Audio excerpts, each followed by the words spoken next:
Os nossos rins são verdadeiras centrais de purificação do corpo. Filtram litros de sangue e eliminam toxinas todos os dias silenciosamente. Mas em milhões de brasileiros, esse sistema vital está sendo comprometido.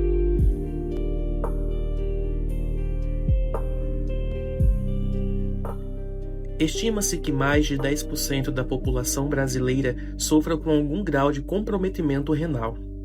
E hoje, mais de 150 mil pessoas necessitam de diálise para sobreviver no Brasil.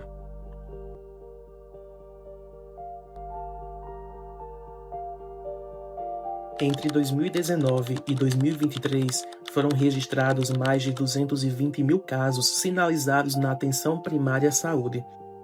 Em 2023, as internações por problemas renais ultrapassaram 140 mil. E os números de óbitos também não param de subir. Em 2019, foram mais de 8 mil mortes, e a taxa de mortalidade entre homens cresceu de 3 para quase 5 óbitos por 100 mil habitantes. A doença renal crônica é uma inimiga silenciosa. Ela chega sem dor, sem aviso, e quando os sintomas aparecem, muitas vezes o dano já é irreversível. E a prevenção, a educação e o diagnóstico precoce são as nossas maiores armas para combater esse futuro.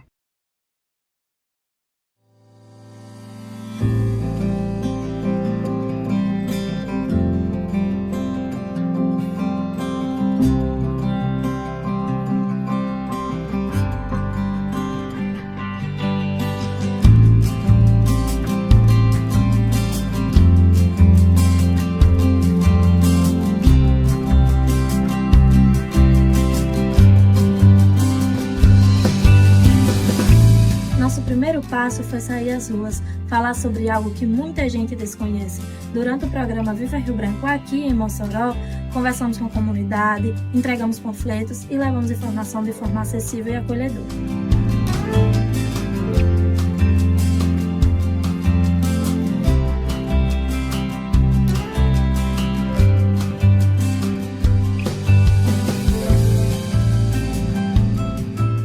Cada conversa foi um lembrete de que a prevenção começa no diálogo e que cuidar da saúde é um ato de amor com a própria vida.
No Centro de Diálise de Mossoró, lá encontramos história de coragem. Cada paciente ali é um exemplo de força e esperança.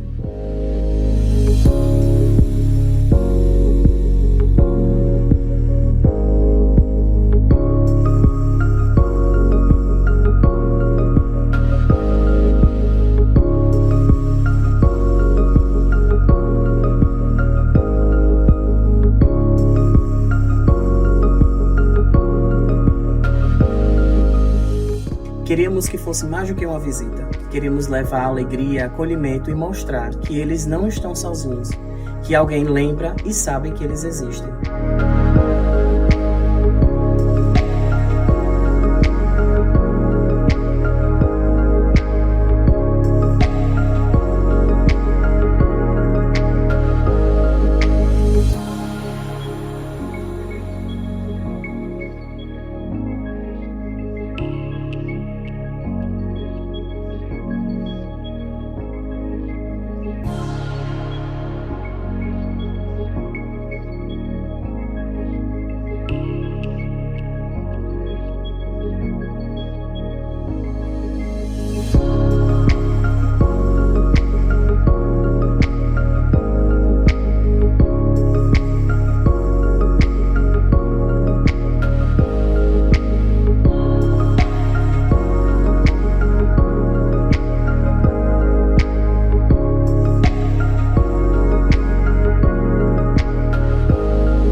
O nosso trabalho foi algo que impactou muito a minha vida.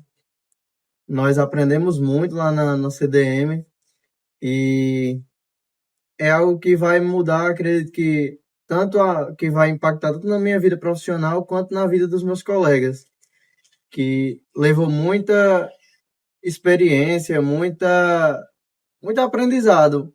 A gente viu muita coisa que a gente, pelo menos eu particularmente, nunca tinha visto e aprendi muito sobre doenças renais, que é algo que tem que ser levado a pessoas, levado o conhecimento lá fora, porque não é algo tão divulgado e é algo muito importante.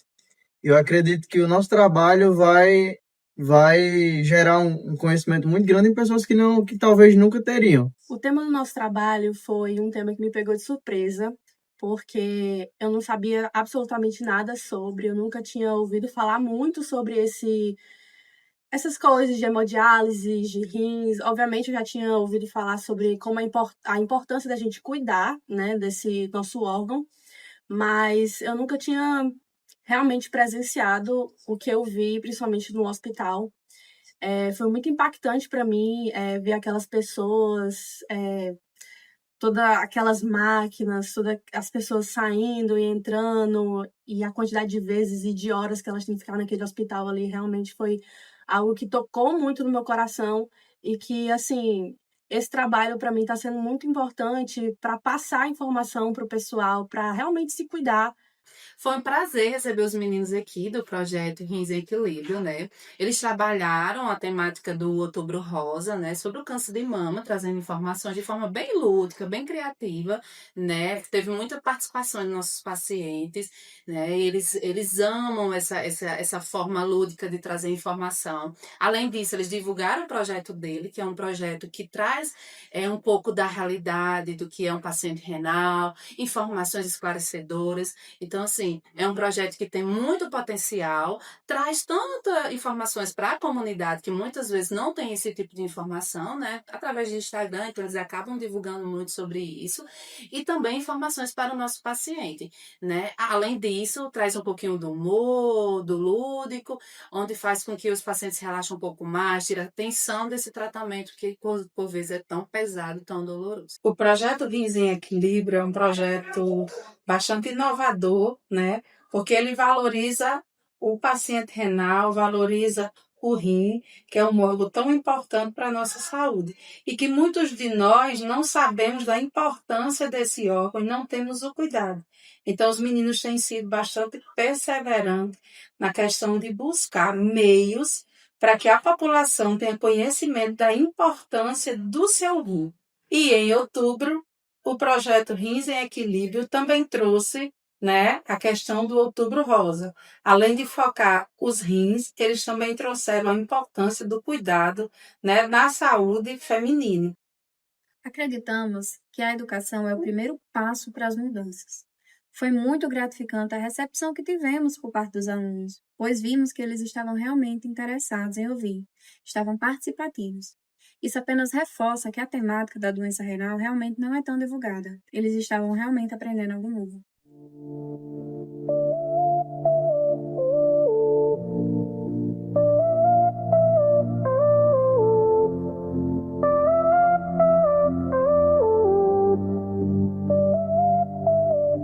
Rim trabalha em silêncio, sem pedir atenção. Filtra o sangue todo dia, mantém a vida em ação. Mas se a doença chega e você não cuida, o dano é pra sempre, difícil de voltar. Então bebe água, faz a prevenção. Menos sal no prato, mais saúde na mão. Olha a pressão, controla a glicemia. Prevenir é viver, essa é a harmonia.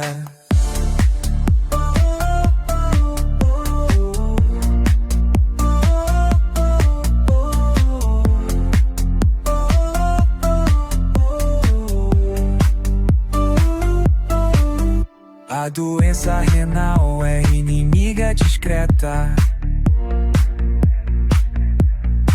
Quando aparece, já não tem volta completa. Mas com cuidado e educação todo dia, a vida é mais longa, é mais alegria. Então bebe água, faz a prevenção. Menos sal no prato, mais saúde na mão. Olha a pressão, controla a glicemia. Prevenir é viver, essa é a harmonia.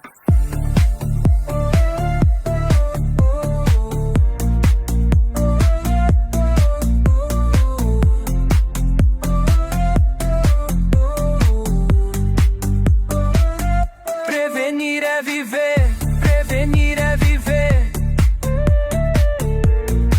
Cuidar do rim é cuidar de você.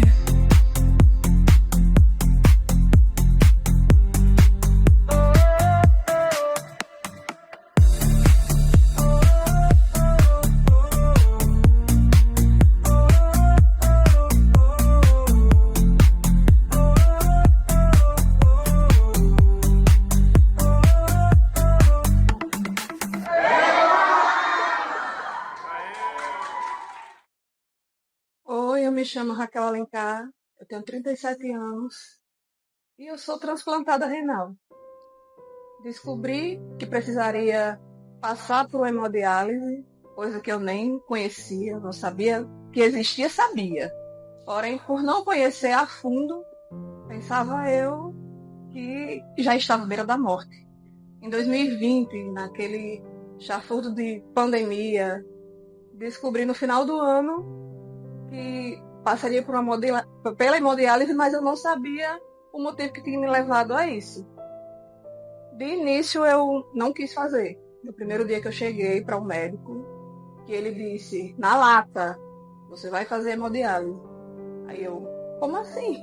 Até ontem eu estava trabalhando, porque eu sou professora da escola privada da cidade de Areia Branca, e tinha minha rotina muito lotada.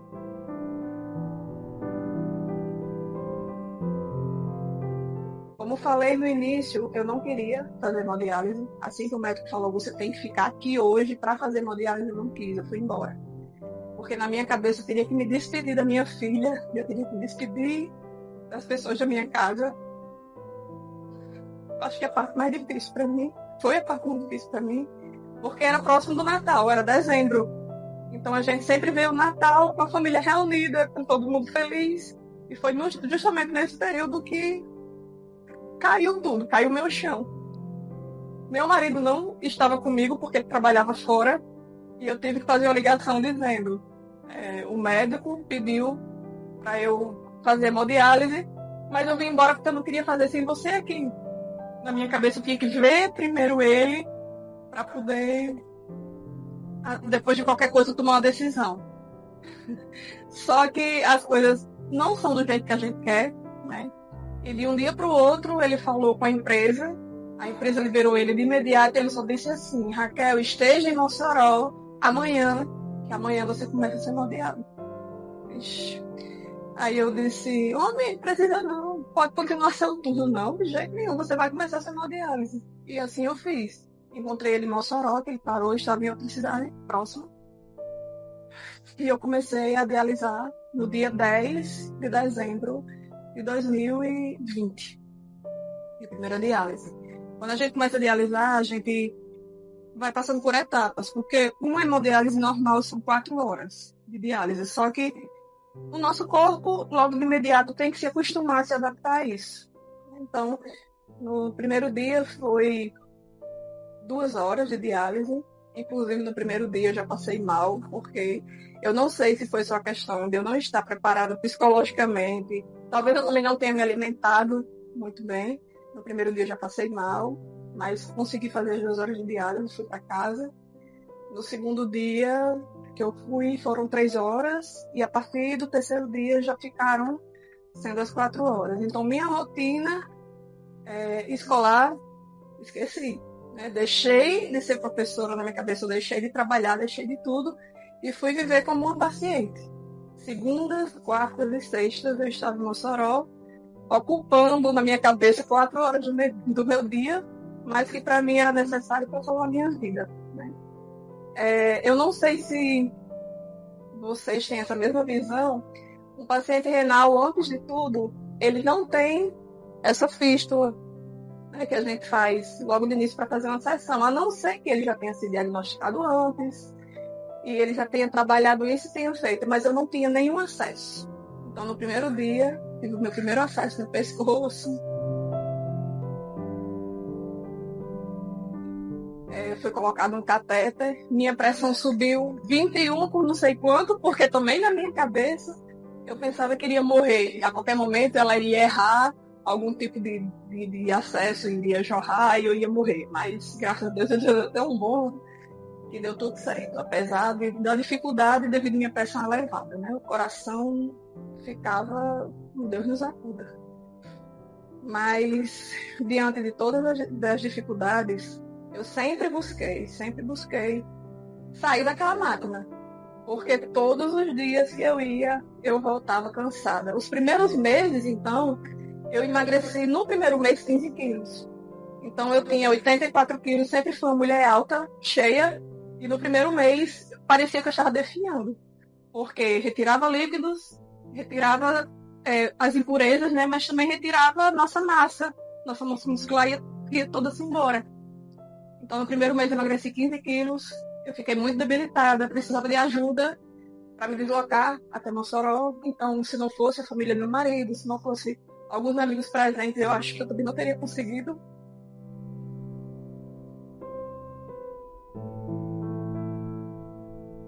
Aí as pessoas perguntam, mas por que você, do nada, começou a fazer hemodiálise?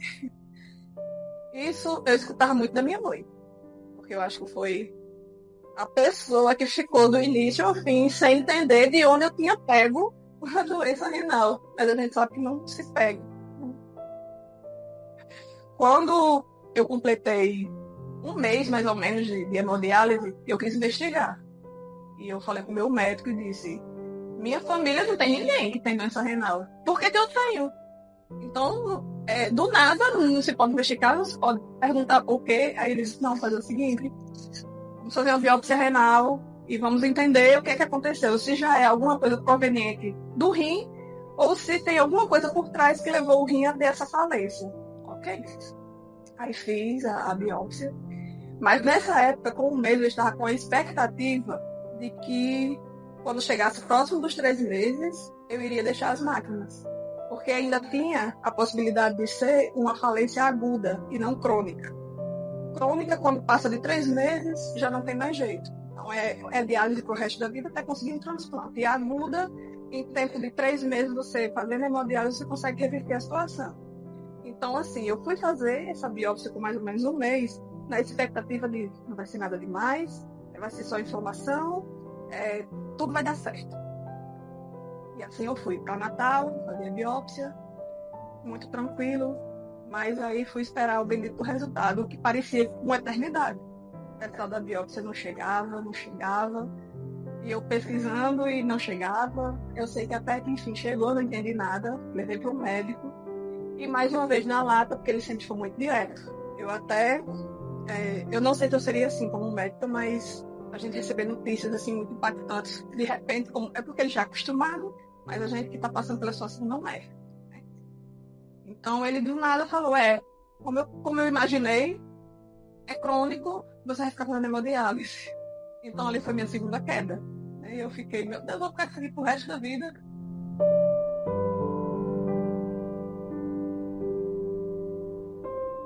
Eu tinha uma aversão tão grande de ir para ali, porque eu via pessoas sofrendo, não só eu.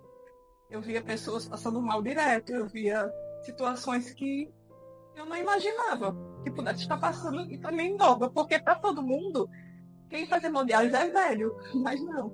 Tem gente ali de todas as idades. Na minha sala, eu era uma das mais novas, mas tem muita gente nova fazendo hemodiálise também, então não é a doença que atinge só os velhos, né?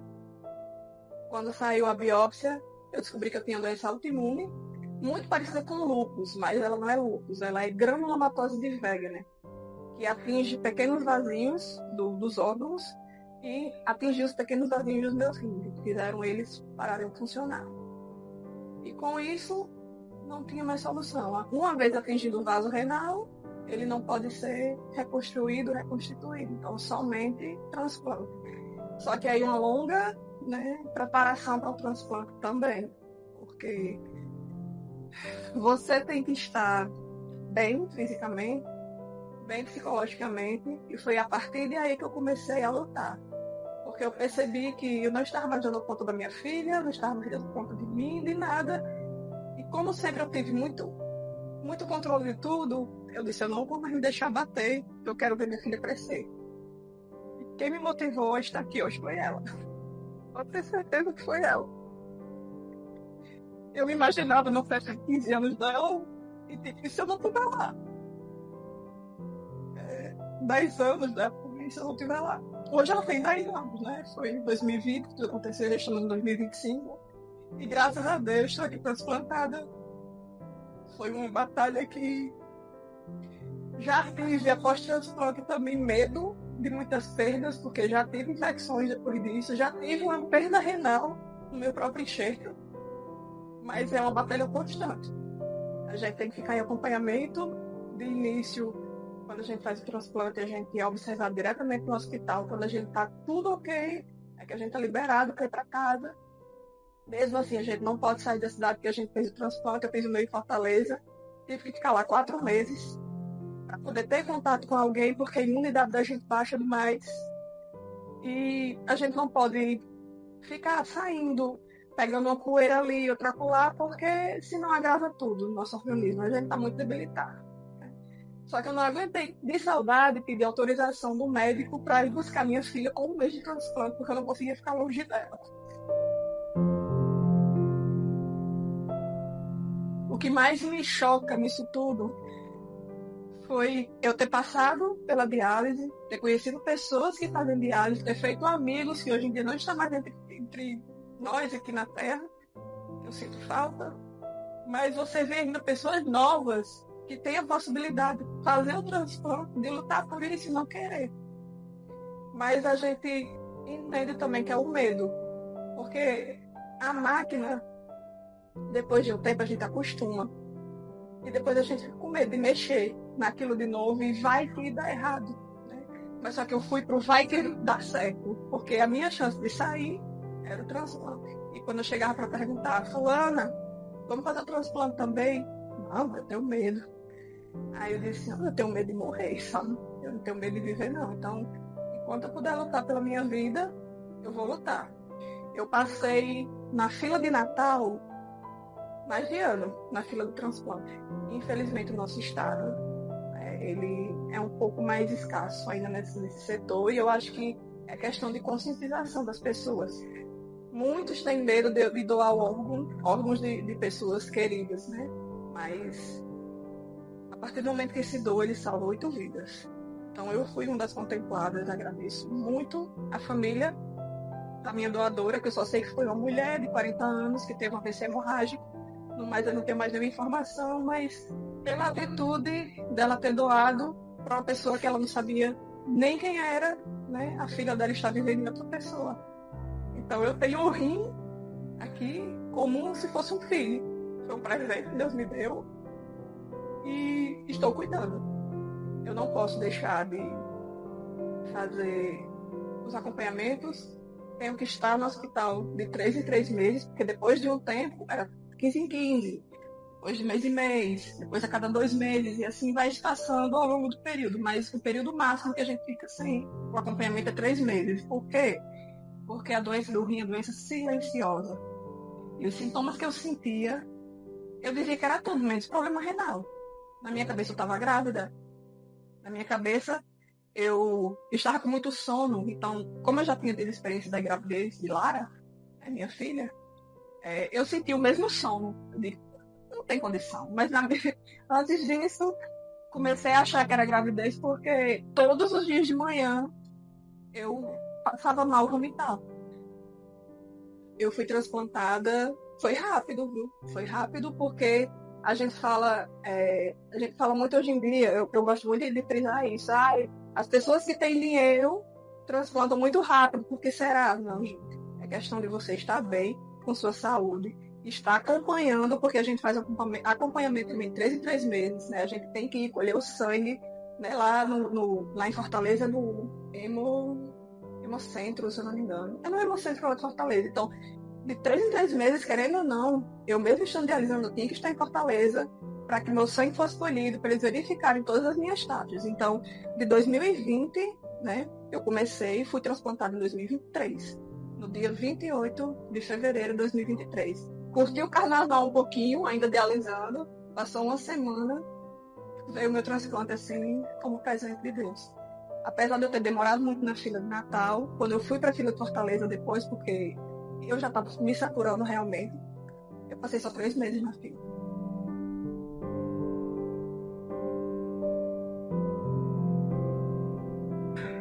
O que eu falo é que é difícil, mas que não é impossível. Eu acho que quando a gente coloca uma meta na nossa cabeça, na minha meta era ver minha filha crescer, a gente coloca uma meta, a gente supera tudo.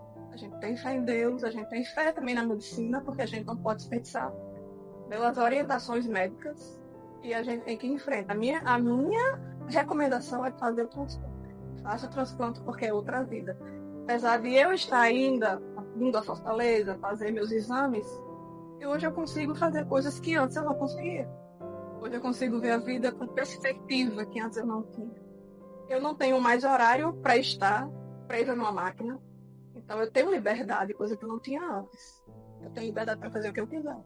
Eu falei que minha mãe foi um pouco resistente, né, no início, porque ela ficava querendo saber de onde eu tinha pego esse problema do rim, como dizia ela. Minha mãe, ela passou por perdas significativas. Então, ela não gostava de me acompanhar em hospital. Mas eu tive que entender, apesar de sentir falta, a ausência dela. Porque enquanto eu ia, né, com a família do meu marido, que eu considero hoje como minha tia, também, minha mãe ficava rezando em casa, entendeu?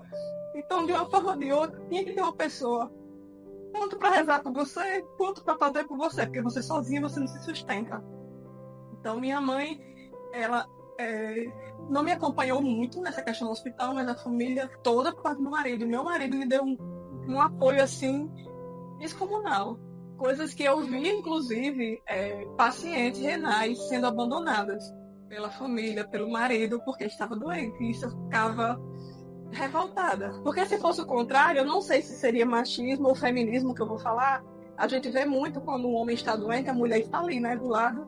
Mas eu via muitas mulheres, ao descobrirem a doença, sendo abandonadas pelo marido. Porque, é uma pessoa que não tem mais o que fazer por ela, mas não, ela ainda tem muito para viver. E quando eu estava para baixo, meu marido me colocava para cima, minha mãe rezava por mim e as pessoas da família também me sustentavam de alguma forma. Eu sempre tive apoio familiar, graças a Deus. As pessoas, infelizmente, ainda não estão acostumadas a ver pessoas com marcas no corpo, né? Eu tenho marcas que ficou no meu pescoço, que eu também não faço nem questão de apagar, porque simboliza o que eu vivi. Tenho essa fístula, né? Imagine uma professora de criança andando na escola com uma fístula no braço dos meninos. E o que é isso?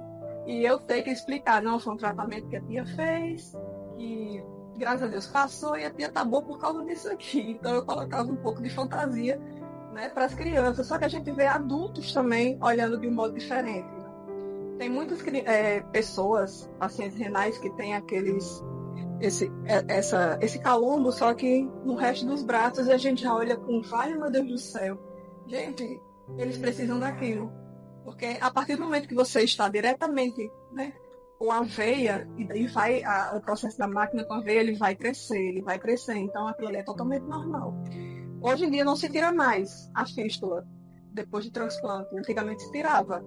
Mas aí a gente sabe que transplante ele não é uma cura, ele é um tratamento. É por isso que a gente também não pode deixar de seguir a orientação médica. Por que eu não tiro?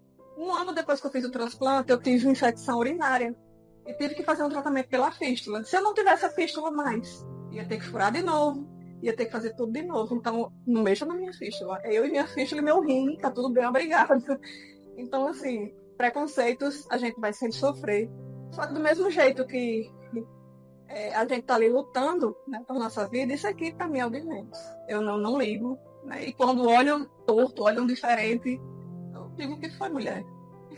É assim mesmo. E falo o problema e a pessoa até diz, mulher, desculpa e tal. Eu falo, não tem que pedir desculpa, não. É só falta de conhecimento mesmo. Não subestime seu corpo.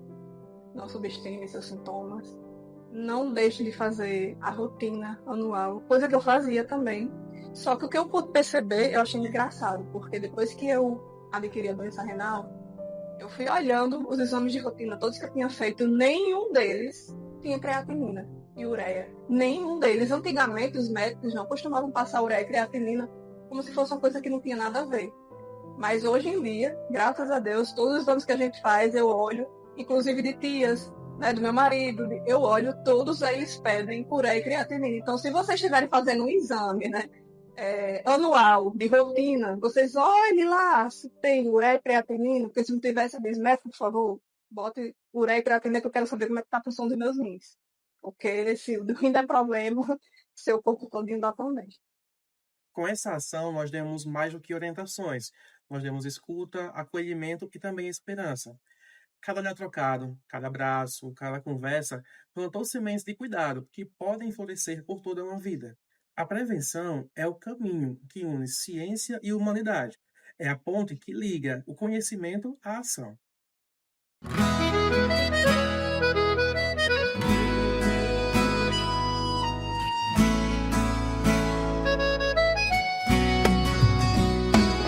No corre do dia a dia a gente às vezes esquece que o corpo fala e tudo acontece.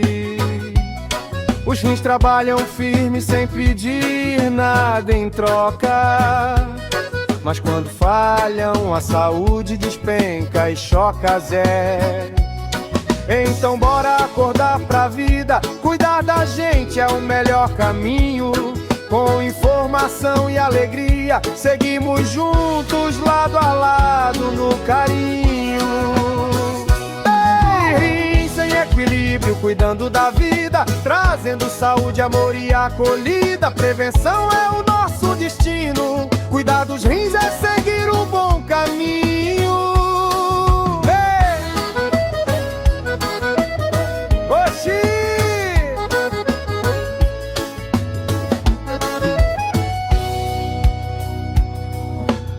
Bebe água, evita o sal, remédio demais faz mal. Faz o check-up, não deixar pra depois, a saúde agradece o futuro. futuro é de vocês. O rim sem equilíbrio, cuidando da vida, trazendo saúde, amor e acolhida. Com cada ação e cada sorriso, a gente espalha o bem por onde é preciso. De Mossoró pra todo lugar, levando esperança no olhar. A gente acredita, o saber transforma com união e amor. A mudança se forma. Sem equilíbrio é mais que um projeto, é cuidado, é amor, é um gesto concreto. Prevenção é nossa missão. Cuidar dos rins é cuidar do coração.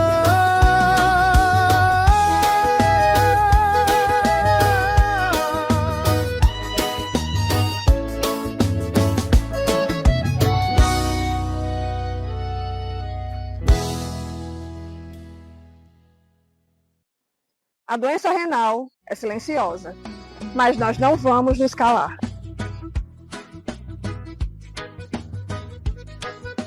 A doença pode até ser silenciosa, mas a prevenção é uma voz que não deixará de ser ouvida.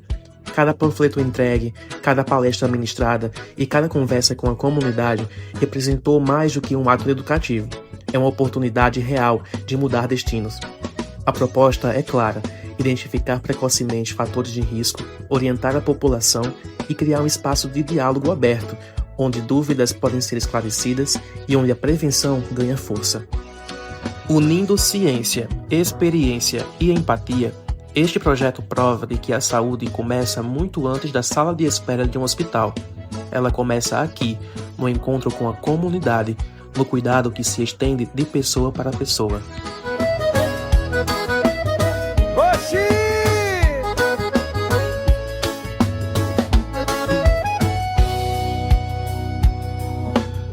Bebe água, evita o sal, remédio demais faz mal.